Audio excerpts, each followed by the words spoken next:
Assalamualaikum warahmatullahi wabarakatuh. Perkenalkan, nama saya Nabila, NIM 310119012660. Kelas 51, mata kuliah Arsitektur Enterprise dengan program studi Sistem Informasi. Pada kali ini saya akan mempresentasikan tugas UTS Arsitektur Enterprise dengan dosen Bapak Ramadi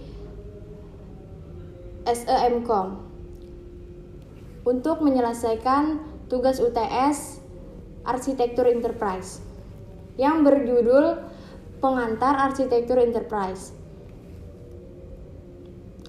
Pada kali ini saya akan menjelaskan topik pembahasan yang ada dalam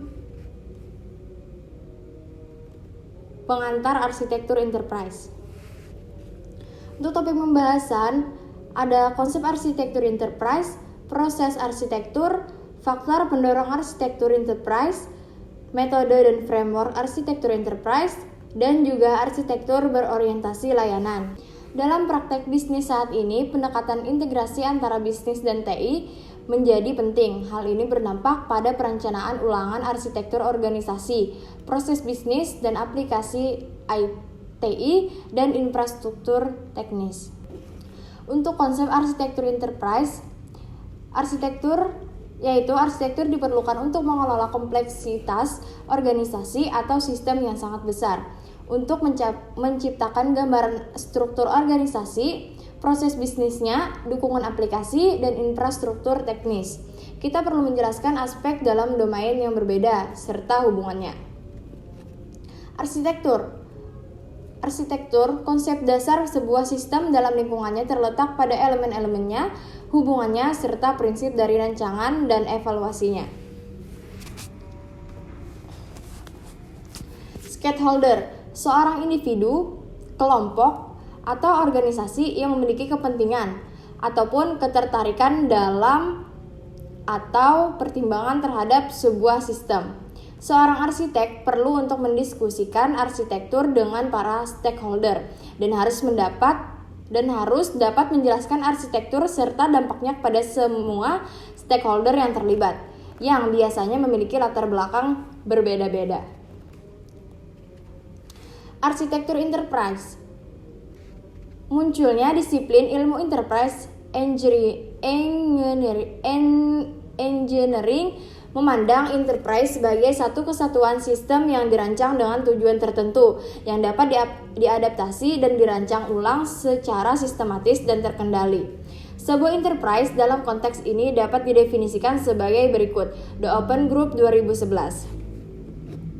Enterprise, kumpulan organisasi yang memiliki tujuan yang sama dan produk akhir yang sama.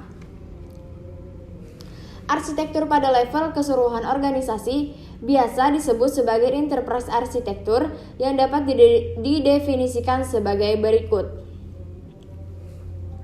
Enterprise arsitektur sebuah prinsip metode dan model yang koheren yang digunakan dalam perencanaan dan realisasi struktur organisasi, proses bisnis, sistem informasi, dan infrastruktur dari sebuah enterprise. Enterprise arsitektur mencakup inti-inti dari bisnis TI dan evaluasinya, yaitu tanpa arsitektur yang bagus akan sulit untuk mencapai kesuksesan bisnis. Untuk karakteristik paling penting dari sebuah enterprise arsitektur adalah menyediakan pandangan menyeluruh dari sebuah enterprise. Sebuah enterprise arsitektur yang baik menyediakan kebutuhan mendatang untuk menyeimbangkan dan membantu translasi kebutuhan tersebut dari bentuk strategi perusahaan menjadi operasi sehari-hari. Model, view, presentasi, dan analisis arsitektur semua membantu untuk menjembatani communication gap antara arsitektur dan stakeholder. Ini adalah gambarannya. Untuk proses arsitektur enterprise, arsitektur adalah sebuah proses sekaligus sebuah produk.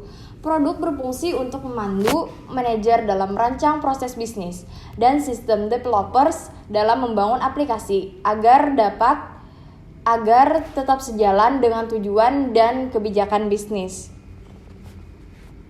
Dampak dari proses adalah lebih dari sekedar membantu produk arsitektur, kesadaran atau kewaspadaan stakeholder yang berkaitan dengan tujuan dan aliran informasi bisnis akan terlihat.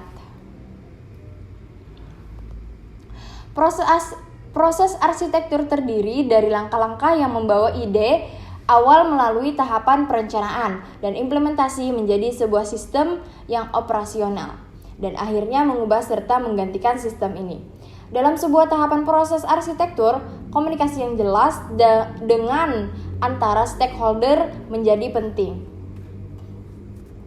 Nah, ini adalah proses arsitektur.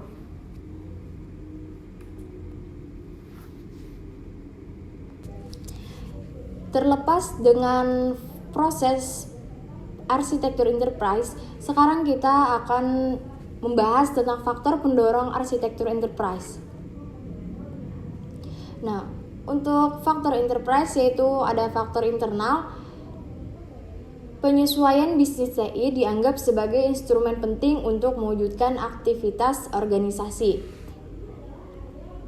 Model penyesuaian strategi oleh Henderson dan Van Catraman 1993 membedakan antara aspek strategi bisnis dan infrastruktur organisasi di satu sisi, dengan strategi dan infrastruktur TI di sisi lainnya.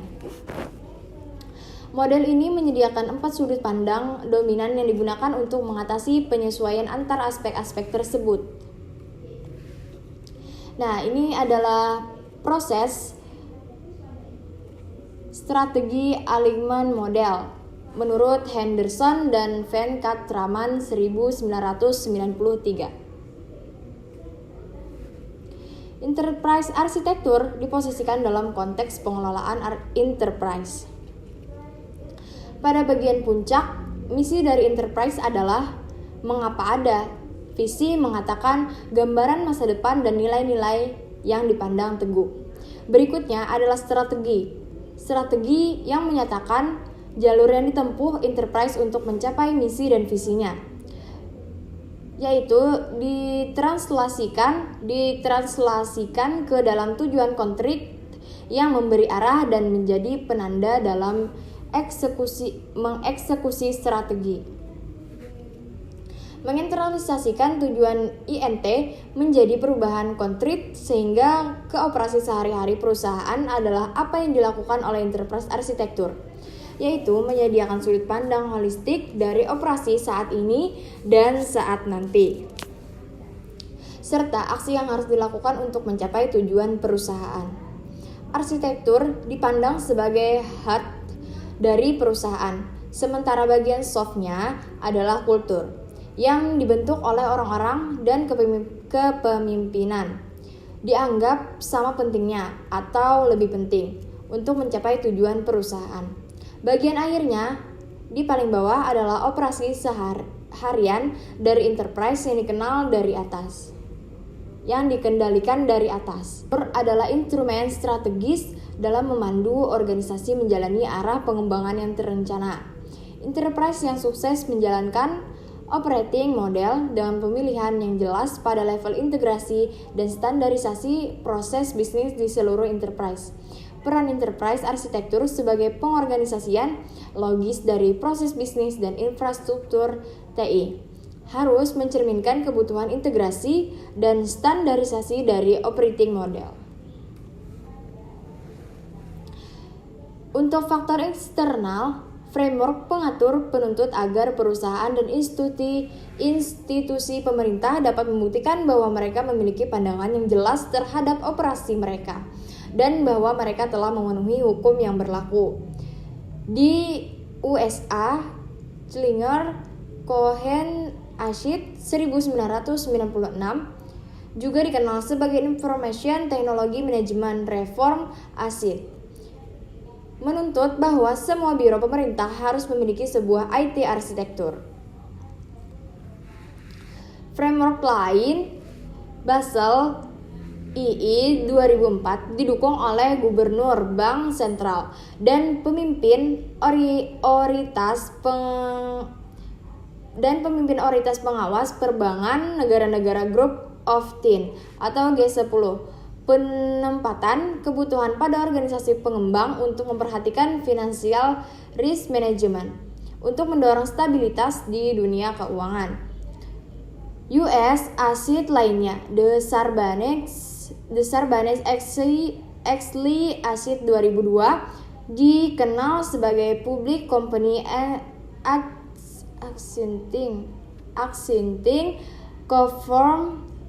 Accounting Reform and Investor Protection Act muncul setelah skandal Enron untuk mendorong perusahaan mengadopsi praktek good corporate governance dan untuk membuat eksekutif perusahaan bertanggung jawab secara personal.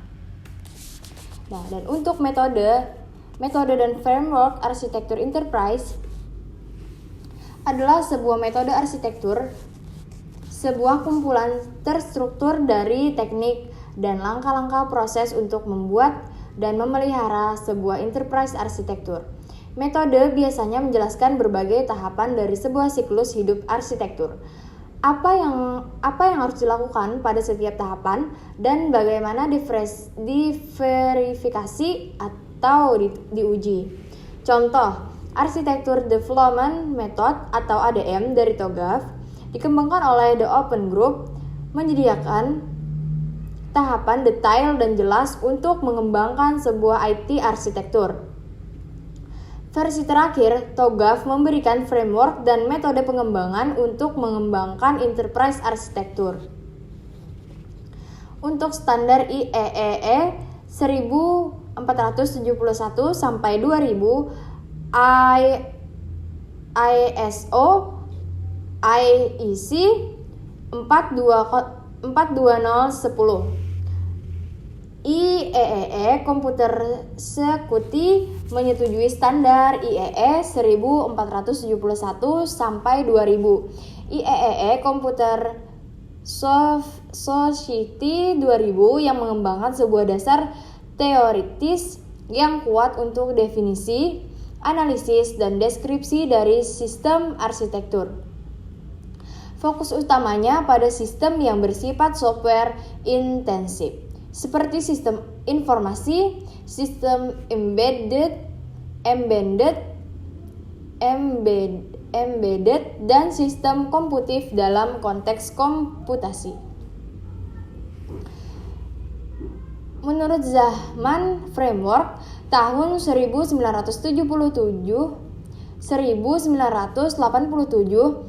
John Zahman memperkenalkan framework enterprise arsitektur yang pertama dan terkenal, walaupun pada saat ini dikenal sebagai Framework for Information System Architecture. Framework yang berlaku untuk enterprise pada dasarnya adalah sebuah arsitektur logis untuk mengklasifikasi dan mengorganisasi referensi dan mengorganisasi representasi deskriptif dari sebuah enterprise yang penting bagi manajemen enterprise dan bagi pengembangan sistem enterprise. Nah, ini adalah gambaran menurut Zahman Framework 1987. Untuk framework, dalam bentuk yang paling sederhana mengembangkan rancangan artefak yang menyusun persimpangan antara peran dalam proses perencanaan, yaitu owner, designer, dan builder, dan abstraksi produk yang dihasilkan. Materinya terbuat dari apa, bagaimana prosesnya bekerja, dan bagaimana posisi sebuah komponen terhadap lainnya. Pada dasarnya, framework memiliki abstraksi produk lainnya sebagai tambahan terhadap what, who, dan where, yaitu pertanyaan interogatif lainnya who, when, dan why. Keunggulan dari framework Zahman yaitu mudah untuk dipahami, menganggap enterprise sebagai suatu keseluruhan, dijelaskan tanpa tergantung dari tools atau metodologi, dan masalah apapun dapat dipetakan untuk memenuhi di mana posisinya. Untuk kekurangannya, yang paling penting adalah banyaknya jumlah sel yang menjadi halaman bagi praktisan penerapan framework ini. Juga hubungan antar sel yang berbeda tidak terlalu jelas spesifikasinya. Untuk TOGAF atau The Open Group Architecture Framework asalnya adalah sebuah framework dan metodologi umum atau generik untuk pengembangan arsitektur teknis. Namun, kemudian berkembang menjadi sebuah framework dan metode enterprise arsitektur. Nah, ini adalah gambaran dari sebuah metode enterprise arsitektur.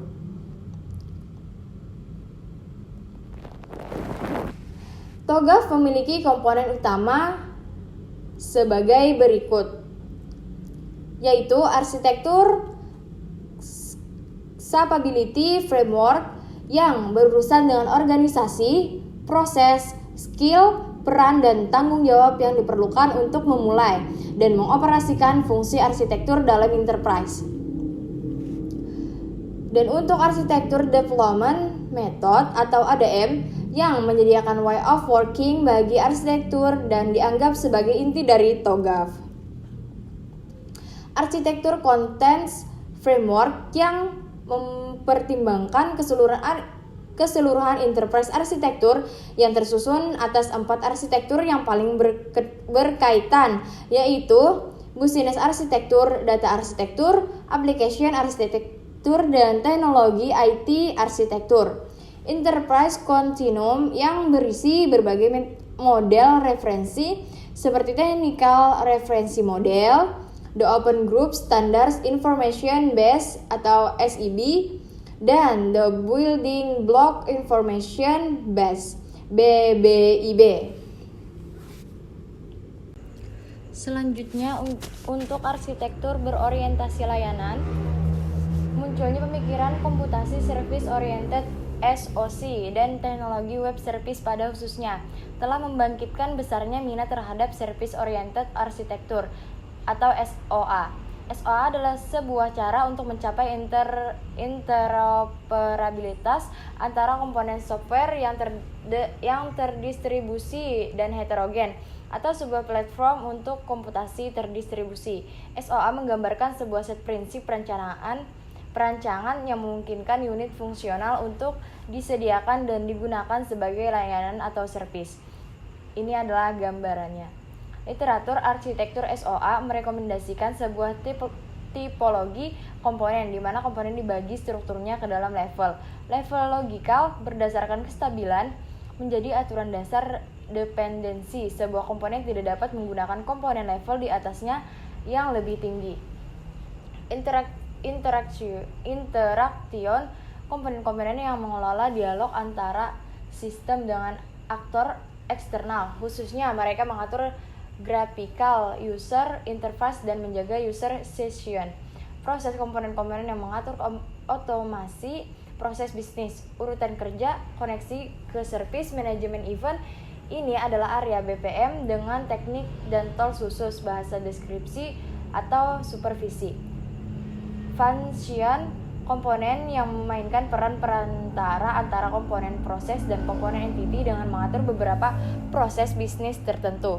Entity, komponen yang fokus pada entity bisnis kunci dari sistem, misalnya klien kontrak atau order. Perannya adalah untuk mengizinkan akses ke internet yang berkaitan dengan entity ini. Biasanya berhubungan dengan database seperti operasi read, dan query. Utility, komponen yang menyediakan service lintas organisasi yang relatif independen dari bisnis enterprise seperti directories, messaging, atau electronic publishing. Untuk publik, komponen yang didedikasikan kepada service yang dapat diakses dari luar sistem operasi B2B partner. Sekian presentasi dari saya. Jika ada salah hilap, saya mohon maaf. Terima kasih atas perhatiannya. Wassalamualaikum warahmatullahi wabarakatuh.